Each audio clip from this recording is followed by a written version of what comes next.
Nashik Bhadrakali police ठाण्यातून सराईत आरोपीची धाव, दुचाकीवरून पळाला, पोलिसांनी घेतले ताब्यात।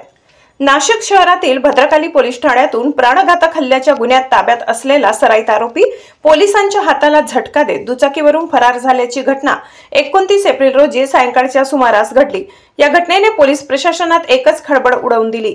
मात्र पोलिसांनी तत्परता दाखवत काही वेळातच आरोपीला पुन्हा ताब्यात घेतले। पोलिसांकडून 30 एप्रिल रोजी दुपारी मिळालेल्या माहितीनुसार आरोपीचे नाव क्रिश शिंदे वय 19 राहणार भद्रकाली नानावली असून त्याच्यावर 2 दिवसांपूर्वीच काठे गल्ली तपोवन रोड भागात अमोल हिरवे यांच्यावर दगड व कोयत्याने केलेल्या प्राणघातक हल्ल्याचा आरोप आहे। या प्रकरणी भद्रकाली पोलिसांनी क्रिश शिंदे यास अटक केली होती। पोलीस कर्मचारी आरोपीला कोठडीत नेत असताना त्याने अचानक पोलिसांच्या हाताला जोरदार झटका देत धाव घेतली आणि पोलीस ठाण्याच्या प्रवेशद्वाराबाहेर उभ्या असलेल्या साथीदाराच्या दुचाकीवर बसून तेथून पळ काढला। या प्रकाराचा संपूर्ण घटनाक्रम सीसीटीव्हीत कैद झालाय।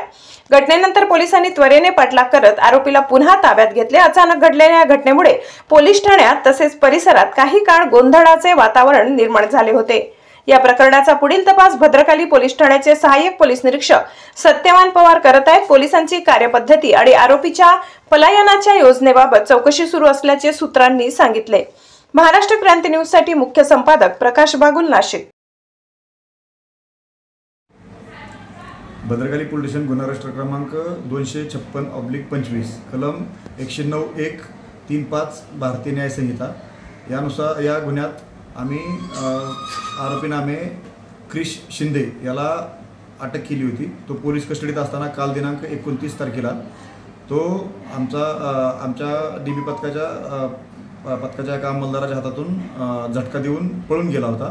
त्याला मदत करणारा किरण परदेशी याच्या गाडीवर बसून तो फरार झाला होता। त्याला आमच्या डीबीच्या पथकाचे सत्यवान पवार आणि त्यांची टीम यांनी रात्रभर पाठलाग करून वेगवेगळ्या तांत्रिक दृष्टीचा अभ्यास करून तसेच गुप्त बातमीदाराच्या माध्यमातून त्याचा पाठलाग करून आज रोजी कसारा घाट येथून जंगलातून त्याला ताब्यात घेतलेला आहे। कसारा घाटातून कोणाला ताब्यात घेतले? कसारा घाटातून क्रिश शिंदे नावाचा आरोपी जो इथून फरार झाला होता, भद्रकाली पोलीस स्टेशनतून हाताला झटका देऊन फरार झाला होता, पळून गेला होता, त्याला ताब्यात घेतलेला आहे। आम्ही त्याला ताब्यात घेण्यासाठी त्याच्या अगोदर किरण परदेशी नावाचा जो त्याला मदत केलं होतं त्याला ताब्यात घेतलं होतं रात्री पहाटेच। त्याला ताब्यात घेऊन त्याच्या माध्यमातून माहिती घेऊन त्याचा पाठलाग करून आज रोजी कसारा घाटातून ताब्यात घेतलेला आहे। 12 तासाच्या आत आम्ही त्याला ताब्यात घेतलेला आहे। भद्रकाली पोलीस स्टेशन गुन्हा रजिस्टर क्रमांक 256/2025 कलम 109(1) 35 भारतीय न्याय संहिता या गुन्ह्यात आम्ही क्रिश शिंदे नावाचा आरोपी अटक केला होता। तो काल दिनांक 29 तारखेला पोलीस कस्टडीत असताना आमच्या अंमलदाराच्या हाताला झटका देऊन तो पळून गेला होता। त्याला मदत करणारा किरण परदेशी नावाच्या इसमाच्या गाडीवर बसून पळून गेला होता।